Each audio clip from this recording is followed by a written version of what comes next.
మనిషి మారలేదు, అతని మనసు మారలేదన్నాడో సినీ కవి. కానీ మనిషి మారింది, మనసు మారింది. ఆడబిడ్డగా పుట్టిన మగరాయుడిలా జీవిస్తోంది, మగధీరుడిలా కుటుంబాన్ని పోషిస్తోంది. 70 ఏళ్లుగా తోడబుట్టిన వాళ్ల కోసం అన్నీ వదులుకుంది, బ్రహ్మచారిణిగా మిగిలిపోయింది. ఇందుకు ఎవరామే, ఏమా కదా, మీరే చూడండి.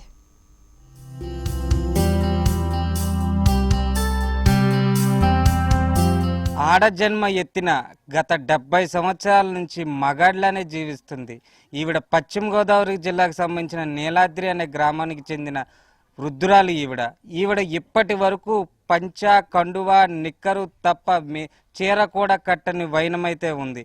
ఈవిడ ఇలా ఎందుకు మారింది, ఇప్పుడు అనుభవిస్తున్న ఈవిడ పేదరికానికి కారణం ఏంటి, ఆవిడని అడిగి తెలుసుకునే ప్రయత్నం అయితే చేద్దాం మనం.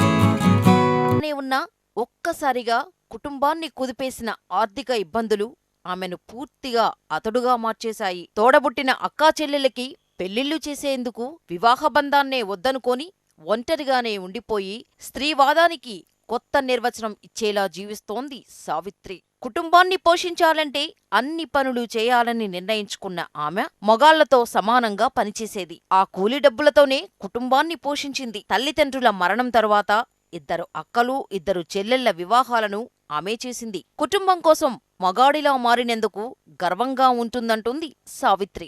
నా తోడ 5 ఆడవాళ్ళు ఉండే, నాతోటి 6 ఉండి మేము 6 అయితే నేను ఎప్పుడు ఇలా మగపిల్లలాగా లాగు చొక్కా వేసుకుంటాం, తొండి వేసుకుంటాం, ఆ పనులు అవి చేస్తున్నానండి. మా పెద్ద అక్క పెళ్ళి 2 అక్క పెళ్ళి మా నాన్న చేసాడు. కానీ మా నాన్న బాగా వంగిపోయాడు, మా అమ్మను వంగిపోతే ఇక పిల్లల్ని నేనే చూసుకుంటా. అప్పు సప్పు తెచ్చి పెళ్ళిళ్ళు చేసి మళ్ళీ అవి అప్పు సప్పు అలా తీరుతా రైతుల్లో మంచితనంగా బతికి కూలోళ్ళని గడ తీసుకెళ్ళి రైతులకు పని చేపించి అలా చేసానండి. మా నాన్నమ్మ చచ్చిపోడు, మా చిన్న పిల్ల పెళ్లి చేస్తాడు చచ్చిపోడు. ఆ చచ్చిపోయిన కాడి నుంచి మళ్ళీ మా అమ్మ నేను కలిసి అప్పుడు చిన్నపిల్లకు కూడా పెళ్లి చేసామండి.